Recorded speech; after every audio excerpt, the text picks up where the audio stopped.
we all need networks of people, because there isn't one person who can hold any of that for any of us, right? And I think you raise a really good point. It's partly why I went through that with a math example, the different friends we are. So often that's what we're doing in the workplace. We're going to find the person who's going to collude with us, agree with us. Then it becomes toxic. Then it becomes this gossipy thing that has a life of its own. To me, venting is super irresponsible for the most part, because most of us are like basically looking for collusion, and we're toxifying a workplace or or a relationship or a family because we're not clear that it's restimulation. We're just like, we have feelings and we want everyone to know them. And as soon as you know all my feelings, you're going to know I'm right. Because look at how upset I am. So I think that's the part of like making a decision that unless you have an agreement, that this person is clear about the goodness of whoever you need to vent about, and also that it's not about the present moment. Whatever is getting triggered, this model says you're brilliant. You know how to handle stuff really elegantly right now. If you didn't have early hurts that were undischarged, you would know what to do. You'd be flexible, you'd assess, you'd be appropriate.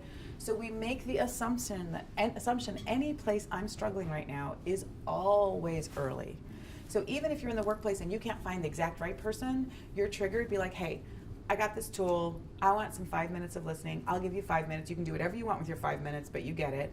When I do my 5 minutes, I'm going to work on my big brother when I was 6. They can hold that, right? You don't work on your boss. You do not work on your boss. They cannot hold that. Do not ask them to do that. They're their boss too, right? If you have all these overlapping relationships, if you want to work clean, just work early. Don't work in the present because it's confusing. People think it's real. You think it's real too. I mean, I don't mean you, I mean we think it's real too. And I'm not saying it's not, how do I want to say this? It's not that wrong and unjust things aren't happening in the present moment. I'm not in any way minimizing bad policy, leadership that's patterned and hurtful. I'm not minimizing that. What I'm saying is you're way more powerful than that, because that's just a pattern. And if you're totally connected to this, you'd be my nephew in the waiting room.